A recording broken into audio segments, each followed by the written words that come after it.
Cena is backstage with Renee Young.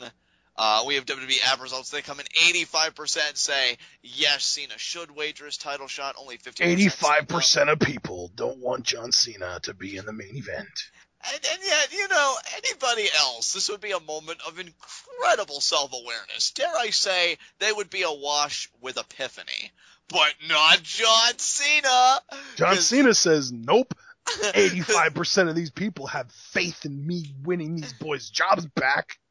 You know what? He really should be a prosecutor or something. He should talk to David Otunga, and they should start their own law firm, because the way he can twist any situation to fit his narrative, it's almost disgusting if it wasn't so fascinating. But John, you need to understand, we have a witness that said that he saw the guy leaving the scene of the crime. Yeah, but he was just going to the Starbucks across the street. Yeah, that. Everybody needs their 2:00 in the morning frappuccino. And then Cena gives the usual spiel. He says, well, Renee, some people love me, some people hate me. It's a relationship I've had with the WWE Universe for years, and I'm grateful to have it. I just know that I'm going to go out there and do me. All the while, I'm rubbing the temples counterclockwise, just asking myself, how have you and Bo Dallas not been WWE Tag Team Champions? They're perfect for each other, aren't they? No, dude, perfect. I love that Bo Dallas is a parody of John Cena, and now John Cena has become a parody of himself. Dude, you say Bo Dallas and John Cena are perfect for each other. No, my friend. They are.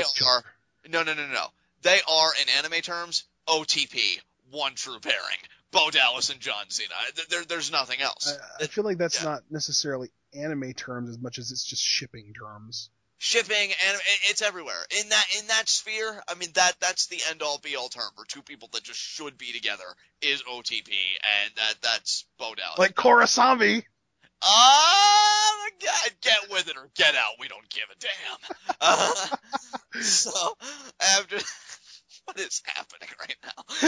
After that, we get Dean Ambrose, who we just praised the crap out of for being old school, but the parade is over because we got some bad news as he collides with bad news. Oh, and by the way, I don't know if you saw this or not because it was on the app, and I don't know if they showed app segments on whatever the stream was that you were watching, but Barrett cut a promo during the commercial here, and he was talking about how, well, I'm afraid I've got some bad news, and he told people that he was going to defend his title tonight, and he's got bad news for the 29 other contestants in the Royal Rumble because he was going to throw them over the top rope.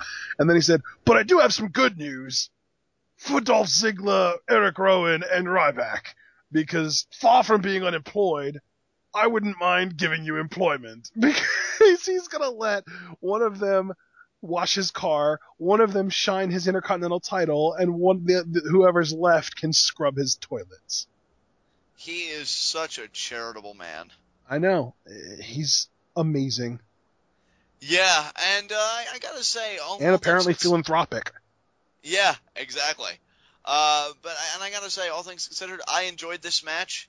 It was a nice back and forth. Again, Ambrose, going back to what we praised him for, going back to that knee that he tweaked in the ambulance match and selling it. That's what made me fall in love with him in the first place when he went on his own. And this is another kind of the old school thing. Back in the 60s, 70s, 80s, these guys had to get themselves over and keep themselves over. And a lot of the guys did that by just constantly milking injuries, because as long as you're injured, if you lose a match, everyone's going to be able to say, oh, if only he was healthy, he would have been able to win. And that's one of many ways that you can keep yourself over. And that's something that Dean Ambrose is amazing at. Absolutely. There comes a point where Bad News Barrett, he crunches Ambrose there on the top rope, because I guess Ambrose is going to go for his elbow. And he has got the bull hammer all wind up. He's ready to deliver it. But Ambrose is able to avert it. And then ultimately he does hit Dirty Deeds after he escapes out of a wasteland attempt from Barrett for the win. So Dean Ambrose wins. And physics are broken because the universe is out of order. I know. I did not expect this. As soon as this match started, my mom was freaking out because these are her two favorite guys. And I said, don't worry, you already know the result. Ambrose is losing. And yeah, I was wrong. Yeah, embrace this moment because it doesn't happen often. Yeah, but in the best possible way. Am I right, John? Am I right? Yeah, because remember that rule of thumb being an Ambrose fan. I don't really think it's changed too much because if you look at Barrett's track record, he hasn't been so hot lately. You know, now that he's gotten chummy with the authority, you almost think that he was better off being freelancing his Oh, services. he's just become a part of the authority. He's a typical authority guy now. He'll lose every match unless he gets help from the authority, which he'll win. Yeah, I can just imagine that backstage conversation. I don't know, guys. You know, I've seen your group, and I'd love to be a part of it, but I don't want to lose any credibility. You know, I'm kind of taking care of things on my own. Credibility. Who do you think you are? We're the authority. Yeah, you're right. I'm sorry. I'll know my place. That's pretty much how that all works. This is the opportunity of a lifetime. And so yeah, Ambrose gets the win. It's got momentum heading into Sunday.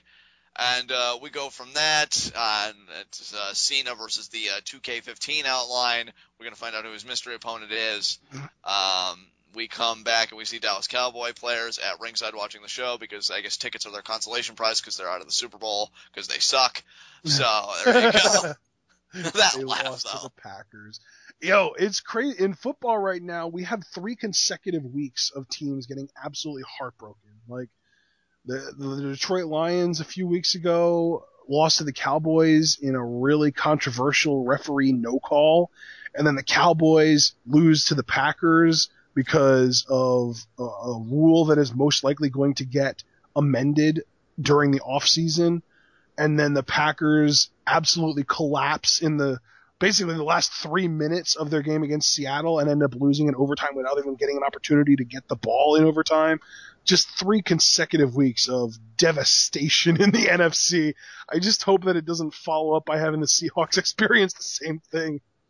Yeah, dude, they are so close to repeating. I know. All right, let's get back on topic now. But yeah, let's get back on topic because while they may be on a roll, other teams looking to be on a roll would be the New Day, who they come out and they explain to the crowd. Hey, they won. Beg pardon? They won at least. They did win, yeah. They did win, and they gave a little explanation prior to that, saying, people ask us, New Day, why are you so positive?